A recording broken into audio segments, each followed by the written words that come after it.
With Sun as his guide, DeSanto walked along Deck 4, its soft white halls designed to soothe patients and believers alike. And yet, to the opposite effect. There were artifacts hanging on the walls and propped up behind glass cases, objects detailing the long, often cruel histories of both psychology and faith.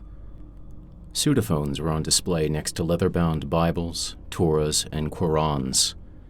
Head calipers near ancient illustrations of Mayan sacrifice. Phrenology charts above a turquoise mask representing the sun god Tenatioa. Impulse counters, rosary beads, olfactometers, clerical collars, pendulums, canopic jars, prehistoric skulls with unhealed trepanation showing evidence of crude lobotomies, illusion boards, circumstraints, leech jars, stigmata. DeSanto shivered beneath his gray uniform. The two fields made for unnerving bedfellows, to say the least. Dr. Dubicki had cleared him on a temporary status, instructing him to follow Sun to the living quarters and get settled in. DeSanto was supposed to resume his life as best he could, whatever the hell that meant. So he'd asked Sun to take the long way, a request which Sun obliged. They bypassed the elevator for a set of stairs a few minutes away, and along the way Sun told him the depressing story of what had become of Earth. It was an expanded version of what Dr. Dubicki had explained to him minutes earlier, a tragedy which Sun illustrated in detail using holograms that hovered on the air. Archival footage projected onto walls. By the start of the 23rd century, Sun said, Earth was in critical condition. Unrestricted manufacturing processes and burning of fossil fuels had poisoned the oceans as well as the air. They walked past a floating model of a dying Earth, its atmosphere gray and wilted. The oceans were populated by massive islands of garbage and plastic. They turned left, a second hologram of Earth already waiting for them. As Earth's temperature rose, so did the oceans. Through a combination of polar ice cap melting, carbon emissions, and ice sheet collapse, increasing floods ravaged coastal communities. The second Earth's coastlines were unrecognizable now, the water creeping steadily inland. Sun explained that, despite the efforts of the planet's best scientists, massive amounts of bacteria grew in the newly warmed oceans. The global bloom had disastrous effects on marine ecosystems, killing sea animals and fish with their toxins and depleting the oxygen. In short, the bacteria choked the fish and starved the animals. Entire species went extinct within months. Then, he said, came the virus. They walked down a set of wide stairs as holograms dissolved behind them.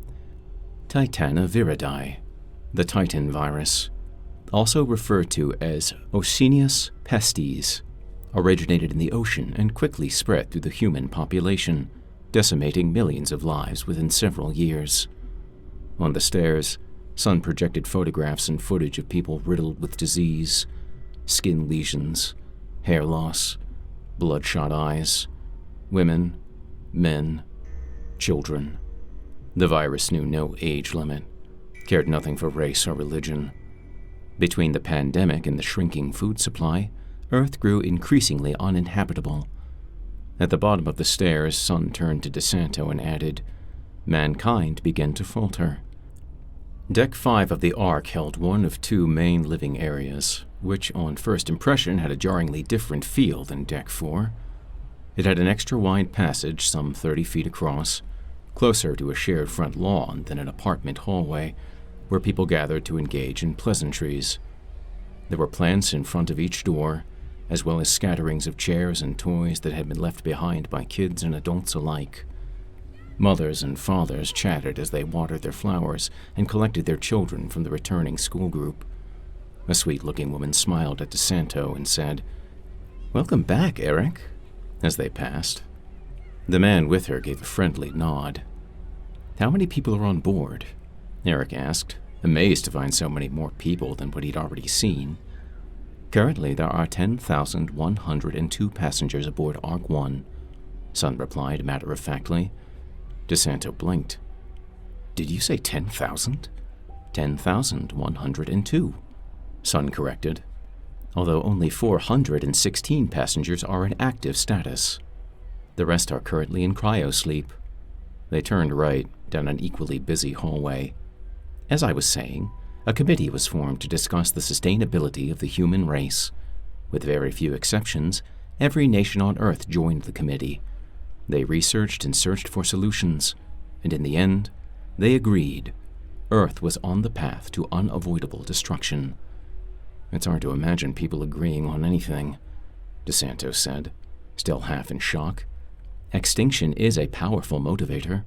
Thus began Project Ark. They passed door after door after door, some open but most closed. One woman saw them coming and hurried her son inside their quarters, quickly closing the door.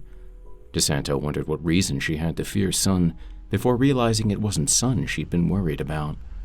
A pair of men in orange uniforms were treating an area of the hallway where some water damage had occurred.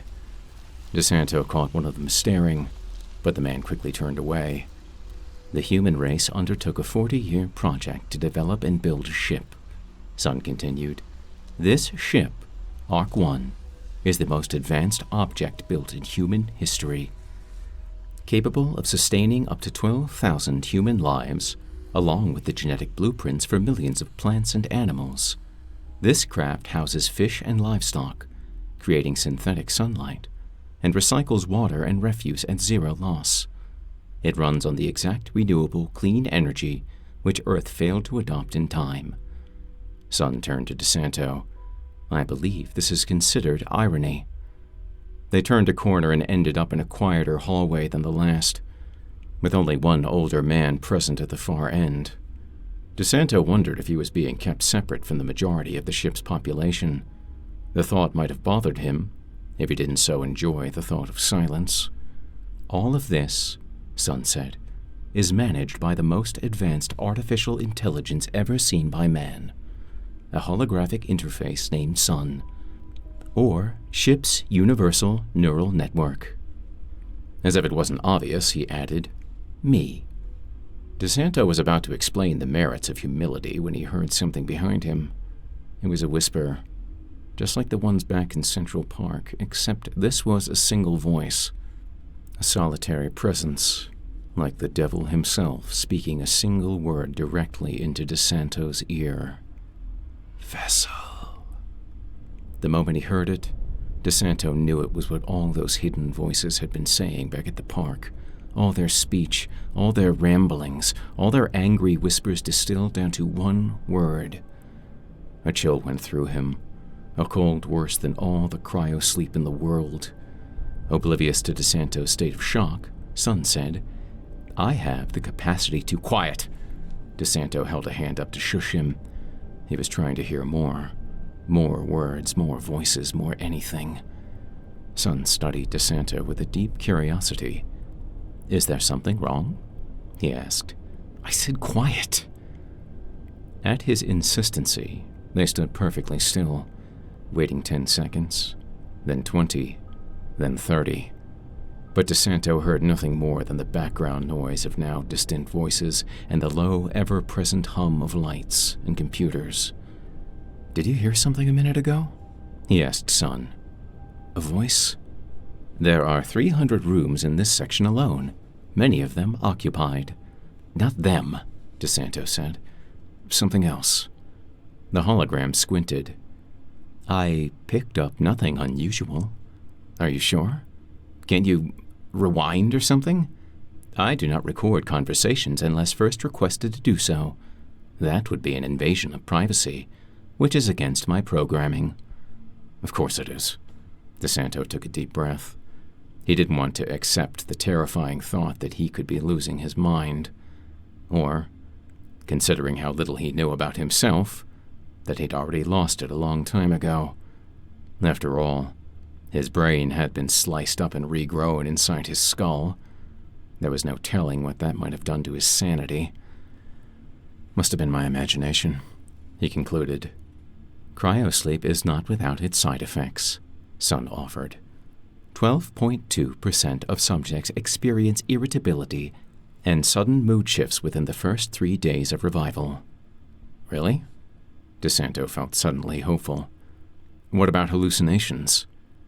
With numbers in his eyes, Sun replied, 0.04%. DeSanto's shoulders sagged. Either he was defying the odds or he was going mad. Maybe I'm just lucky, he said. Sure that whatever had happened had passed, DeSanto nodded and they continued walking. Sun continued his lesson as if it had never stopped. You will find, of all the many advancements on board the Ark, the most impressive technology is my life support system. Using a combination of cryogenics and genetic cloning, I have the ability to lower the human body into suspended animation, while at the same time cloning and replacing any organs which are deemed to be less than fully operational, a process which you are intimately familiar. DeSanto said nothing in reply, knowing it was impossible to punch a hologram in the face. 100 years of sleep, when awake, and so on. Those numbers are approximate, of course, adjusted according to the needs of the community as well as the individual. With my assistance, a passenger can wake from cryosleep in better condition than before they entered. Using this method, Sun explained the passengers of Ark 1 alternated between stasis and activity to live greatly extended lives, all while continuing the journey to find a hospitable planet. The way he said it, Sun almost sounded proud of himself. Sleeping our way across space, hoping to stumble across a planet in the dark, DeSanto said. That would be a foolish mission. Ark 1 has a very specific goal. Its destination is the TRAPPIST-1 system, located approximately 39 light-years from Earth, a distance of which we have, as of this moment, traveled 36.6 light-years, just above 86% of the total distance. Sounds like we still have a long way to go. Given the top speed of our Hawking drive, and allowing for detours such as mining, repairs, various explorations, system tests, course corrections, speed changes, time to get to the point. Sun looked briefly annoyed. At our current rate, the journey will take approximately 1,200 years in total. DeSanto's eyes widened. Just how long have we been out here? 1,077 years, Sun said casually, stopping in front of a door that looked like any other. These are your living quarters. I am not allowed inside, he added. DeSanto looked at the door, then back to Sun. These cycles, how many have I done? This most recent cryocycle was your 10th. DeSanto was dumbstruck. If you are asking because you are curious about your age, in chronological terms, you are 1,082 Earth years old. However, from a biological standpoint, you are 31 years and 2 months old. And from yet another, you are 6 hours, 10 minutes, and 52 seconds old. What standpoint is that? Theological, Sun replied. DeSanto snorted. You're saying I was reborn? Many of your spiritual texts view it as such. It is always my intent to offer a complete answer. I noticed that. So, if you're the one who brought me back, what would that make you? A servant of man, Sun replied, still managing to sound self-important. Aren't you also the one who killed me? Sun paused to consider the facts. Your life functions were stopped by sub-zero temperatures combined with a mixture of barbiturates and paralytics introduced into your respiratory system. Introduced by you. Sun paused once again. Correct? And what does that make you, from a theological standpoint? Sun's features, the way he frowned at DeSanto's line of questioning, were so familiar in such a distant way. Was he the see-through man, the one DeSanto had seen when he first woke up? Was it something more, something further back, an echo of his previous memories? I sense you do not trust me, Erik. I hope in time to help you feel otherwise, Sun said. He was as perceptive as he was analytical. It was odd to say Erik didn't like Sun, given that he wasn't real, not in any physical, biological way, but there was something inherent to his character that just rubbed him the wrong way. "What if I don't trust you?" DeSanto asked. He was still unnerved from the voice he'd heard minutes earlier, and not looking to make friends. The hologram leaned forward and fabricated a smile. "Then, as your people say, it is going to be a long trip." With those words, he disappeared, nothing more than expired light decaying on the air. Within moments, DeSanto was alone in the long hallway, with not even the old man at the far end to keep him company. He turned to the door, which was supposedly his, noting the room number for later. He was about to look for a keyhole or some other way inside with the control screen, sensing his presence, asked for his handprint. He gave it, and the door dilated for him. Lights clicked on, revealing his living quarters. They were surprisingly roomy, consisting of 3 main areas, a living room at the front, the combination kitchen-dining room off to the left, and a bedroom to the right, with what appeared to be an attached bathroom with the lights dimmed. The design was simple and clean, like a pricey but minimalist hotel. The embellishments were slim to none. He got the feeling whoever had been there last had taken their decorations with them. He assumed they had to be sharing rooms rather than giving each of the 10,000 residents their own quarters, rooms which would sit empty for 99 years at a time. 10,000 people. The number still sounded insane to him. Without seeing the proof firsthand, without so many faces to look at, he hesitated to fully believe the number. What sort of madman would launch that many people into the depths of space, knowing full well they could be wiped out in an instant? Could the fear of extinction really inspire such a reckless risk of life? In the bedroom, he found a large metallic storage case next to the bed. It was 4 feet wide by 3 feet high, the generic gray exterior broken up by large block letters on top which read, E. DeSanto, then, Passenger 1222426. Whatever was inside the case, clothes, personal effects, or otherwise, it no doubt held countless clues to who he was. Memorabilia of the man that had been lost to 100 years of sleep. The lid had a small black panel at the front just large enough for a fingerprint. He pressed the pad of his thumb against the panel, and it scanned him, emitting a small beep. The lock disengaged. He placed his hands on either side of the case. The metal surface cooled to the touch. What secrets would he learn about himself in the next few moments, he thought. Would he even like the person he found inside the box? And if he didn't, would he be forced to stay that man? Or could he choose to change? To be someone else? But before he had the chance to find out, before he could look inside and see just who he was, a noise from the bathroom made his blood run cold. It sounded like a man crying. Slow, careful not to make a sound. He stood and turned to face the bathroom. The lights were still off, with no one inside that he could see, yet the crying continued. It was a painful sound that came in panicked bursts. DeSanto summoned his courage from somewhere deep down and called out from where he stood. "Hello?" He waited. No answer.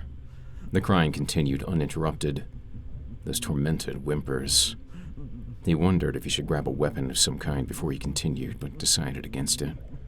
The sounds were of someone in pain. Someone who needed help. If he let them die as a result of his incapacitating fear, then he truly wouldn't like the man he was, storage case or no. He approached the bathroom, placing one hesitant foot in front of the other. "Are you okay?" He tried again. Still, he got no reply. No sign the crying man had heard him. "All right," he said. "I'm coming in." DeSanto reached the doorway. The bathroom was still dark, the motion lights somehow not engaging. He could only make out faint outlines of the small room's layout. A slim toilet to his right, a self-contained shower pod ahead. and to its left, where there appeared to be a sink and a mirror, the source of the tormented sounds. A man stood hunched in the shadows. It was too dark for DeSanto to see his face or what he was doing. He could only hear the crying, those wet, sobbing sounds mixed with something more. DeSanto didn't bother trying to speak to the man. He just slowly raised his arm, waving his hand for the sake of the motion detector. The overhead lights turned on, and what it illuminated made DeSanto take a step back. The man at his sink had his back to him. At first glance, he appeared to be wearing a uniform the color of burgundy wine. Then, DeSanto got a better look. He wore no clothes, just angry, torn skin that hung from his emaciated torso. The naked man, bent over the sink, clutched and tore at his own face. The sink was crowded with gore. Layers of cold skin draped across the faucet, long fingernail-width strips of flesh hanging out over its edge. DeSanto's heart dropped into his stomach like a bad pill when he saw what was piled at the man's bare and dirty feet. Either he'd heard DeSanto choke in horror, or he'd become aware of the lights. The man spun to face him. He had no ears left. The sides of his skull smooth with circles of exposed muscle and bone. Blood ran thick down his neck and pooled wherever it could on his naked body, in the wells of his shoulders and the folds of his navel. The wretched man sucked wet air as he held his bloody hands out, showing DeSanto what he'd done, wordlessly begging for help. And his eyes, his blood-stained eyes, they spoke of terror, of pain, of wanting death. Erik nearly retched as he stumbled away from the bathroom, his only thought to put as much distance between him and those horrors as he could. The front door suddenly seemed like an endless distance away, a thing impossible to reach. He managed to claw and fumble to it on weakened legs, only to find it would not open. The door was unresponsive, not opening, not dilating, not letting him leave. He pounded on it, then on the control screen, but it didn't respond, didn't care, didn't release him. The kitchen. There had to be a knife, something to defend himself with, something to lunge and cut if the wretched man came at him. He fell into the kitchen and tore the drawers open, feeling like he was back in that med bay and just as scared, just as lost. He found a knife, then a bigger one. DeSanto turned toward the bedroom, expecting to see the wide-eyed horror slipping toward him, but he hadn't been followed. It was a relief, but only a brief one. He didn't know where the man was, if he was even still in the bathroom or hiding somewhere else. If he wanted to know, he would have to go back there and find him. Find him and face him. Unless... "Son," he called out. "Are you there, son?" No answer. Where was the smooth-faced hologram when he needed him? Invasion of privacy, the words echoed in his head. DeSanto was alone. He would have no help dealing with this. No help facing the wretched man. And he wasn't sure that he could. His knees felt like they were going to give out. It wasn't just the horrible sight of that man tearing himself apart. It wasn't just the pile of unidentifiable viscera at the man's feet, sticky with blood coagulating on his bathroom floor. It was that DeSanto knew that face. Even through all the torn flesh, he knew it.